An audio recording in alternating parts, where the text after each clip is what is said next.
This video is sponsored by Echo D Super Baby Diaper and Wet Wipes. My name is Rita. I'm a teacher, a social worker, and a student. And I have a son. It was surprising because I wasn't expecting any pregnancy around that time. That was around 2012. And somewhere May, June, July, around that time. But I was there, then sometimes I'll feel the heaviness, though I wasn't spitting, no morning sickness, but I'll feel so tired easily. Then I'll tell my man, it's like things are not going on well. Because usually there's this disorderness, sometimes I won't bleed, but a woman, then it will come. So he was like, okay. But then he was also working with Medina Polyclinic in Accra. So he said, okay, then let's go for them to have the pregnancy test and let's see. And I said, but why are you saying pregnancy test? Okay, then let's go for a scan. I said, oh no, I won't do any. Because me, I fear needle, injection and those things. But he insisted so that we will know our fate. When I went, I was pregnant. So he said, okay, he wants to know the duration. So I went in for the scan. By then it was 3 months. That was how I found out. At that time, I was like, how to combine school, work, and then pregnancy. How is my mother, how are my people going to take it? Anyway, I'm going to be strong and then fight forward. So I didn't tell anybody. Nobody knew because my stomach was not protruding. I was just fine, moving on my life. I could go to work, come back, because my school was a weekend school. So I would go back to school, do my thing, and then come back home until my date was due. Being pregnant, with me, it was smooth. If all my pregnancies will be like that, I'll thank God, because I don't feel morning sickness, I don't spit, I don't vomit, I'm very active, I don't sleep. Just that I feel heavy, and then I feel tired easily. And then the craving, I only want kenke. It's only kenke that I like taking. And then coconut, the fresh coconut juice. That was the only thing I was interested in taking. And I was looking good. Early morning, I could go to kenke house and get my kenke, eat and go. My birthday is on 4th April. So I was just planning against 4th April. By then, we were writing our end of semester. So I knew I could finish and then come home and then enjoy the two. 24th March, by then we were writing our final paper. Too much sitting, I wasn't feeling comfortable. I was just in a hurry to do anything and then go out. So by God's grace, I was able to finish it, come out, get home, and I was telling him, I'm not feeling all that well. And he said, okay, I have to go home. Since they were telling me that the baby was too big, after 6 months, when I go in for a scan, they'll tell me that the baby is weighing 3.2. So I have to, since it's my first time I have to reduce my diet. And then, so that I can control, I'm a strong person. There's nothing wrong with me. So they are giving me that chance that I can deliver on my own. But then the hips were too much that it's either they can give me Caesar or I can deliver on my own. So I was just praying that I could deliver on my own. But health-wise, I was scared. So the midwife was so good because my man was working at that clinic. So they were always by me, trying to coach me how to go by it.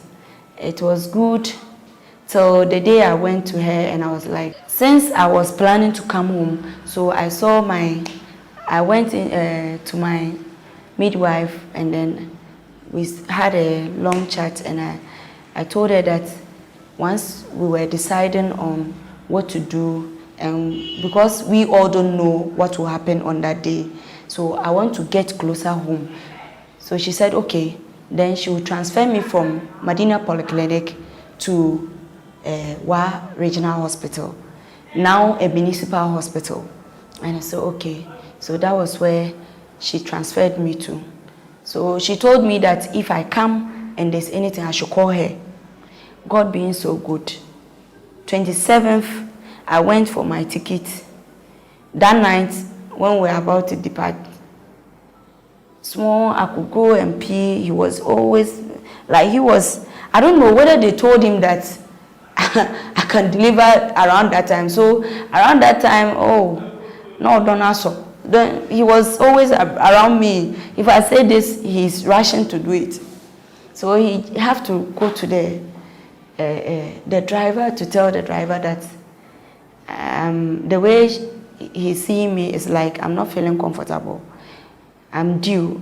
So we want, if there's any, like how he can go in a normal speed, or in case of any emergency, he should take me to any nearby hospital along the road so that they can rush in. So the man said, okay, there's no problem.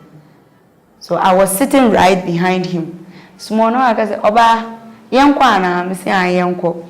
I said, there was an old man by me, so the old man would feel the way I will relax and come back. Then the man gave me a chewing stick to be chewing. When we got to Kumasi, I couldn't get down. The thing was paining me, my waist, abdominal cramps, my waist. But I thought maybe it's because of the sitting. So the driver came out to ask me, should we go? I said yes. But I think Kumasi, they have to get there for them to check them. It's a checking point. So we didn't waste time. So I said, they should wait and let me get down and go and pee and come back. So I got down, I can't urinate. So I got in again. I told the driver that we should go. Then the old man said, I should get something and drink. I said, I'm not feeling comfortable, so we should go. From 12 o'clock, we got to Wa. Within 4:30 to 5, we were in Wa. So when we got to Wa, the driver was like, should we go straight to the hospital? I said, no, we should go to the station. When we go to the station, how I will get down, allow them to pick my things out, it was a big problem. By then it was drizzling. I was just lying down there for the rain to just fall on me to ease that heat. I laid down, then one woman said, I should get up. I got up. By then the pain has gone down. So fast, I have to arrange for them to pick my things out. Got a taxi and then I went home. When I was coming, I arranged with my mother-in-law that I would just come straight to their place and then deliver. I got there, I was just trying to dodge them. Though I told them that I was due, but they didn't know that it would be that early. So I told them that I want to see my mother before coming. So I just took some of my baby things and my things to the house. When I got home, the heat was still coming. I'll go and bath small and come and lie under the fan. When it's paining me, then I'll get up and sit down small. I'll get up again and go and shower and come back and come and sit down. Then it will get to a time that the pain will go down. Then I'll try like sleeping. Then now I can't be beyond. Then I'll get up and sit down. That was how it happened. At a time, the baby wants to come out, but then the pain has gone down. So now Accra lady Maba, I spent almost all my time in Accra. So this will be my long stay in Wa. After delivery, maybe I'll go back again. So after bathing, masha me high heel, put on my trousers, wear my flare top. So I came out, I said, I want to report myself. So is there no any nearby clinic around? Then my sister said, what is it? I said, because of the way I'm peeling, my back is paining me too much. So I want to just see whether they can give me any painkiller. So after just descending from the steps, I just realized some water splash push like that. All my things got wet, the water was just flowing like that. Then my sister just rushed in there, just in front of the house like that. So I couldn't hide again. People were just there. So my sister said, what is that? I said, oh, since yesterday I was just trying to wee, I can't pee. So I believe that maybe it's by force wee. My sister said, she, Gina, obe watwa. That's a chimney bar. Don't push, wait. Let's get a taxi to come for you. They went to the roadside. Taxi wasn't there. So they have to take a whole trotro and come. I have to sit in this trotro. But then the pain wasn't coming like that again. It will come small like I want to push, then it will go back. Then she said, if I want to push, I should just hold on small. We'll get to the hospital now.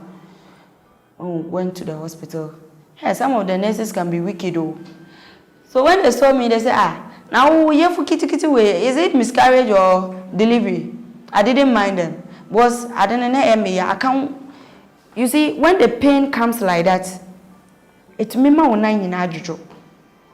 Then you can stand for some time, a kofoma, then the energy will come again, then you try to move. So it was like that.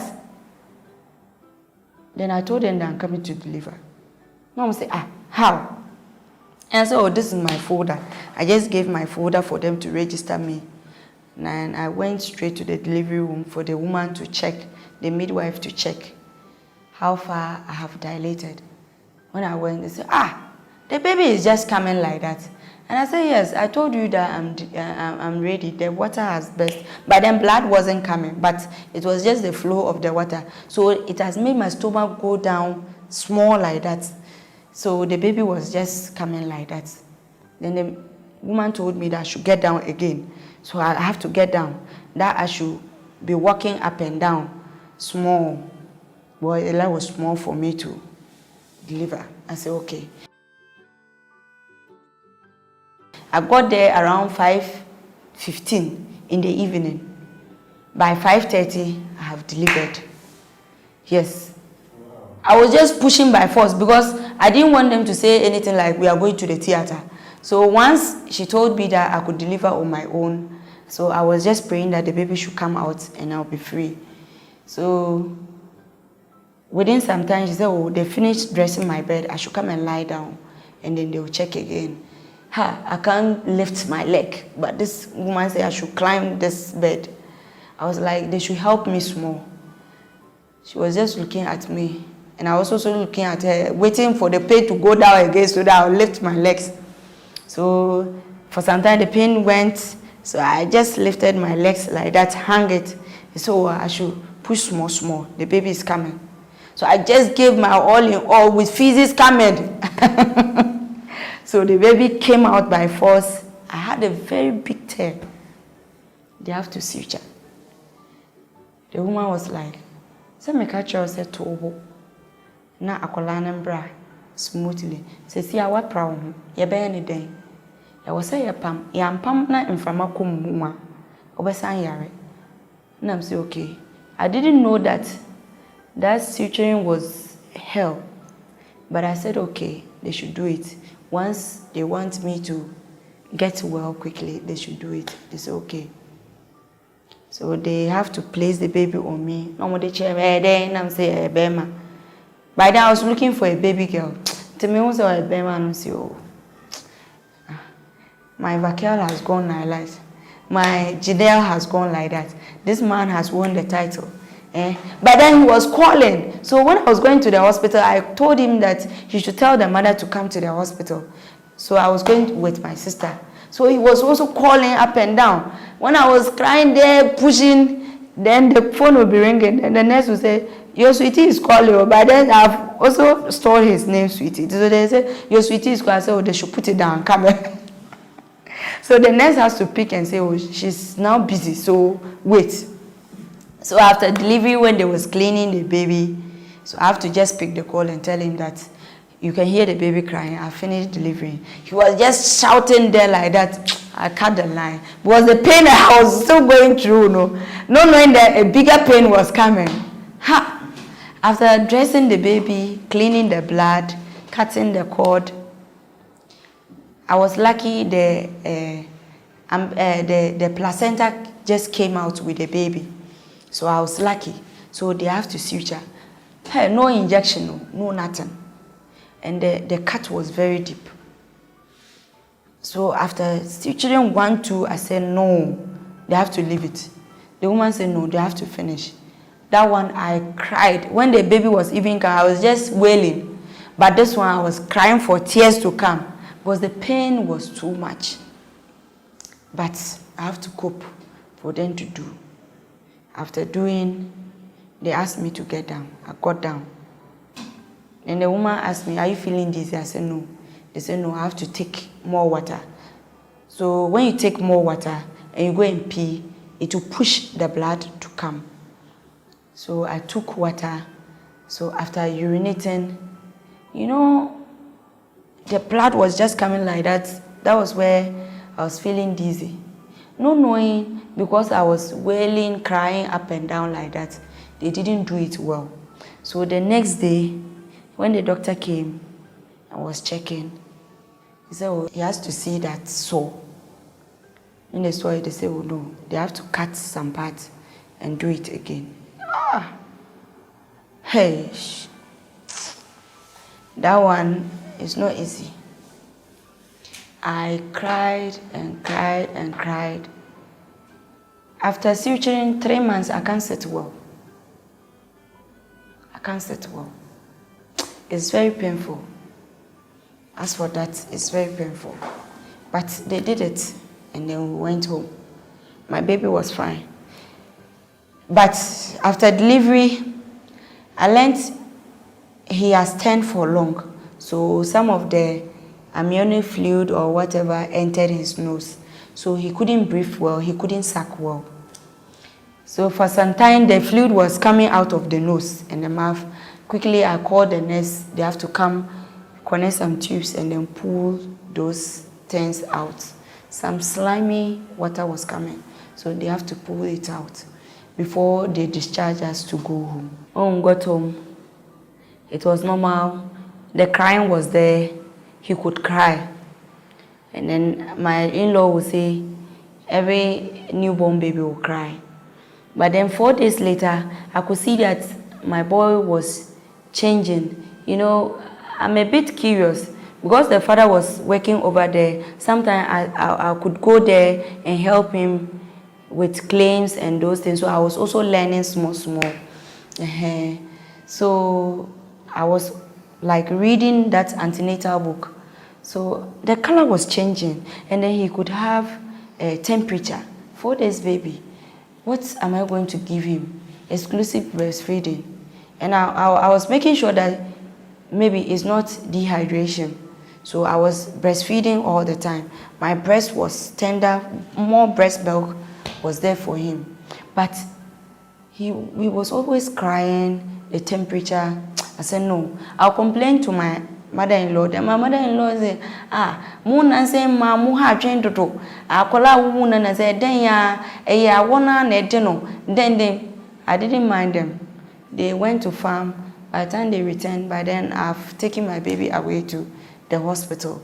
When we went to the hospital, not knowing it was jaundice. That it was jaundice, they have to treat it immediately. I was lucky that I reported it on time. If not, it was just draining him like that. That is why he was just turning yellowish.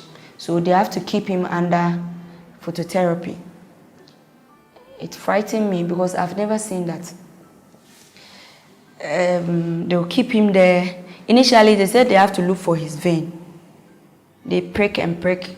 They were not getting any vein. So they have to try the phototherapy. They were keeping us there for more than 3 days, no improvement. Imagine they suturing you, you can't sit. And then our hospital, the chairs are such a way that as a tailor for chest now, ACC one, you can't lean your back. When you are sitting there, you have to be just straight like that. And then my own was, because they are keeping him under the machine, I don't have to let him get dehydration under the machine. So every 5 minutes I have to take him out and breastfeed him. And I can't sit down. I was just going crazy around that time because I can't believe that it was me. The pain was too much. I was not getting any support.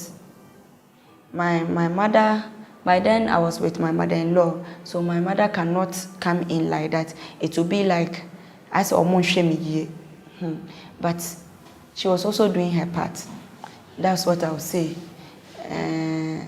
I was just taking things easy. I was there alone.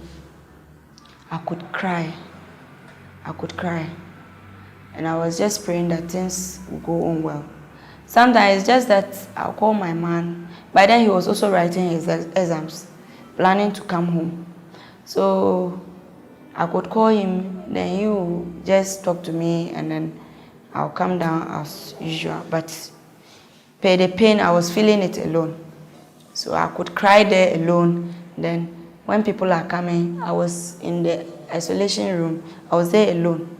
So they will just peep you through the window and greet you and go back. If they bring food, I can't eat food. As a minimum born me, hospital mean to me did it. So it was like that. 3 days, they were not seeing any improvement. And they were like, because they can't prick him, and then the phototherapy too is not giving them good results, then it's better they take him to the theater and then operate on the scar, then get a vein there. I said, no, they should hold on. God being so good.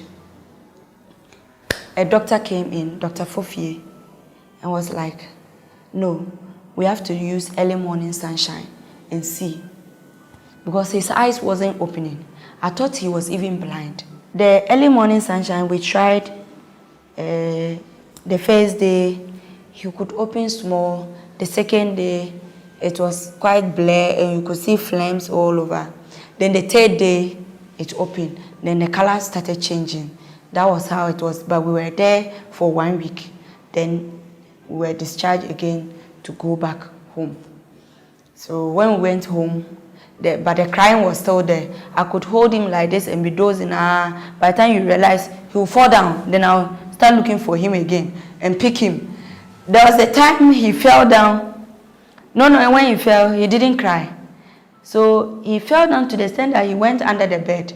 So I was also sitting down, but still with my hands shaking like that, thinking that the baby was still on my hand, lying on my hands. So I was just taking that like that. And then I heard a sharp cry.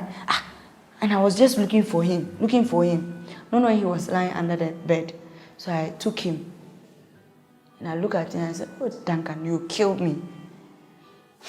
My mother-in-law will come in. My father-in-law will come in. Then they will say, what is just wrong with this boy? And he's just crying like that. Later on, they came and they were saying like, or you fear deeper, then one of their ancestors or me, I don't believe in those things because I knew that children, they cry. Because I have taken care of my sister's children before, so I know children, they cry. So for some time, it stopped. And then I was having my freedom. Because they didn't want me to know they want to circumcise the boy. My uncle is a nurse, so he said he would do it at home. And I was also willing for us to take it to the hospital and put that ring so that it will come out. But my uncle was like, no, he will do it in such a way that the boy will not feel it. So I said, okay. But I told him that I can't hold him. So it was my father-in-law that took him, and then they did it. So I could hear the sharp pain, and then he cried, and then the blood. So I was just also crying. I couldn't hold my tears, and I was crying like that until they finished. That day, I didn't eat because they have caused another pain again. He was just crying, disturbing me that afternoon. I would change the pampers, it will soak with blood, like that for 3 days. By then, the first day, it was just normal like that. The crying was there, and then the pain too, so I gave him paracetamol syrup. And the second day, you could see that the sore was getting better. Then the third day, then the cotton was off from it itself. Then I started applying penicillin ointment. Then that was how it started. It ended, and then the wound got healed. Then we were okay. I was 6 weeks. We went for our first ejection. My boy, because of all those pricking and then the circumcision, I could say that he has gone through a lot of pain. So when they injected him, he didn't cry that much. Just that the thighs were having that hardness. So my uncle taught me how to massage it with ice block, and then if he's getting temperature or fever, I should give him a paracetamol syrup that he will be okay. And I did that. So though he cried small, but he wasn't disturbing. So our immunization too was normal. He didn't scare me that much than when he was growing up recently. He had temperature. He's now 7 years. He had temperature. We went to the hospital. The way he was reacting, I've never seen him like that. He has never been sick like to that extent. So we went to the hospital. We were admitted 2 days. The temperature was normal. We came back home. By I think 3 days time, he wasn't having any temperature again. By then, you could see that he's not all that fit. The eyes could tell. So I could goggle small, buy my own medicine. I'm that type. I could goggle small with a little bit experience, the first aid I've been taught and those things. So I could buy, sometimes it works for me. I could buy the medicine and then treat him, then it will go. But not knowing that as it was like that, I could have reported him back to the hospital. But because the temperature wasn't coming, I didn't go. So we were in the house that day. It was Friday. It was raining throughout that day. He could lie down small. He would say, "Mama." Then I said, "Duncan, what is it?" Then I said, "Mama, nothing." Not knowing that my son was just going off like that. So he told me he would take rice. So I was just there preparing the rice for him. And then watching my TV as well. Small time, I'll run and go and see the rice and come back. And I said, "Duncan, don't sleep, I'm coming. The rice is getting ready." So it got a time, I was not seeing like his reaction anymore. So I called him, "Duncan." Then he said, "Huh." Then he will go off again. And I said, "Oh, this boy, he doesn't want to take the food. That's why he's doing that." I went to buy malt, and after getting the malt, when I just pick him like that, he just stretched very hard, stiff, with the eyes turning up like that. I just placed him down, called my sister behind. When my sister came, my sister shook him. "Duncan, Duncan." No response. So we should go to the hospital. So I just turned the motorbike. I can't back him because of the way he's stiff. But I tried to back him with courage. Throughout the rain, with full speed, I went to the hospital, jacked my motor, then went in. So when we were rushing, it was in the evening. They said, "Oh, we should go to emergency." Not knowing that I have never witnessed convulsion before. I've been hearing convulsion. But within that time, I didn't know it was convulsion. So when we went, they just told me to go straight to emergency. So we went to emergency. They admitted us again. My son could just stretch at once.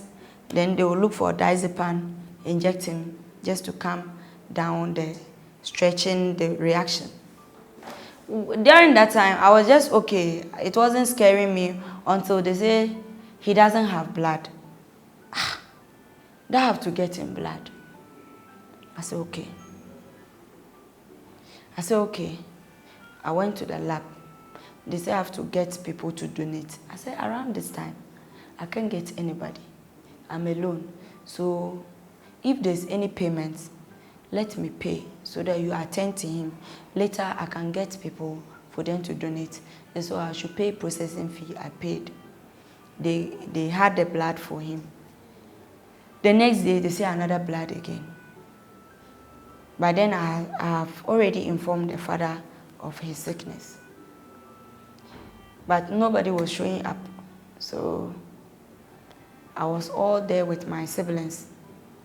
So I went back to the lab and they were like, because since they told me I should bring people, they can't get any more blood for me. I have to get people to come. So I sat down. That was where things were just going through my mind. It was getting me, like I was just getting out of my mind around that time. Honestly. That was where I got to feel that, yeah, mawo. So I said, no. Then they have to take my blood and give it to him. But he doesn't know anything. So, but they will say my son is there. So the man looked at me and, your BP has gone high. If I joke, you die. Besides, your blood group and his blood group is not the same. So you go and relax. We'll take care of him. So within a short while, the uncle has come. So the uncle came. The uncle went to donate for him. But by then, he hasn't gained conscience. 3 days, my boy was still like that. I wasn't seeing any improvement. I knew he was dead, but they were not giving me any positive results. So even if they are calling for any drug, I don't want to respond. Because I don't see anything. The nurses got to know me at that ward. I could cry one early morning, like obi and bisamishi, but mitwana manu bie na mi so soon. Me sunye. So one nurse walked to me. Madam, we've seen worse cases than this. Oh, why are you crying? I said, my son, I know my son is dead. They said, no, he's not dead. Come and feel his pulse. So I felt that he was still, the heart was still pumping. So at that moment, but I was there with my siblings alone. So with my mother's condition, I didn't want to tell my mother. But then my mother too could call and ask, how is Duncan? I said, oh, Duncan is fine. He wants to talk to Duncan. I said, oh, he has gone out to play. So until my mother, I don't know what pushes her to come.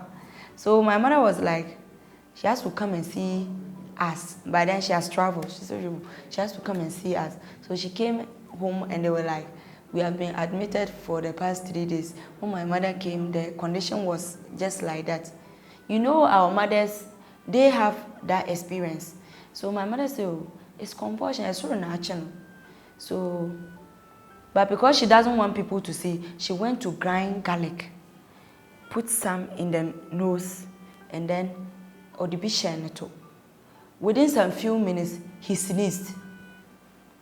He sneezed, and then he started, like, he would say, Mama, then open their eyes. Then I said, Duncan. Then he would look at me, like, with that Blair eyes. Then my heart was okay. But even with that, before then, that day I came by, like, my sister would come in the morning and then take over. Then I'll go home and bath. So I came one morning. We spent like 1 week at the hospital. I came one morning, I think our third day. I came, but then they have changed the ward. And then the morning workers had gone. The afternoon shifts, they have then arrived. So when I came, I didn't see him. My sister too wasn't there. I'll call my sister, the line will be off. Then I'll ask the nurses, the patient's lying down here, no. So, I what dear. me so sumu, and so me ban me bane wu, de no mortuary. I rushed to the mortuary. I rushed to the mortuary. I didn't see anybody there. I was just walking up and down, crying. The whole hospital, I was just out of my mind. At that moment, I didn't know what was wrong with me. So lucky enough, I met one nurse that had come in to check us. I said, oh, when I came, I didn't see my son. Have you gone to a recovery ward? I said, no, he hasn't gained consciousness. Maybe anything can happen. Go to children's ward and see. I saw him there. When he saw me, I was like, Mama. I said, Duncan. I said, oh, you were here and I was crying. Oh, Mommy, did you bring the tea? I said, yes, I brought you tea. Nah, okay. Mama, I'm here. I said, okay. Take care. I said, Duncan, don't scare me. Oh. You will let me die before you. So, Mama, don't die. Though he troubles me, but I feel I have that joy in him. Now he can trouble. He can ask questions. Now I can feel that, yes, I have somebody by me. Sometimes when there's nobody in the house, he can keep you company. He'll ask you a whole lot of questions. You'll be okay. Sometimes I can sit down, Mama, let's cook this. Mama, I want this. Mama, let's go out small. So I always have that joy in me that I have somebody. That is the most interesting part. And I feel proud. I pray that he grows up to be a very caring son. After delivery and all that process, all that, myself, I was very sick. Because of the stress I was going through, I was very sick, I was very down. So my mother had to rush in. Though my mother-in-law was also doing her best, but my mother had to rush in. So my mother came, and my mother was like, after delivery, they have to see to it that you eat properly. Proper care must be taken. Like I was saying, so but because they saw the future they had on me, I can't do that. So they have to give me warm food, proper food to take. But since she is not there, and I'm in a different environment, she can't talk much. So also be na family. So she went to ask permission and then brought me back home. We came home. My mother, I don't know what to give to her, but I'm doing my part. I've done some for her. This video is sponsored by Echo D Super Baby Diaper and Wet Wipes made with bamboo.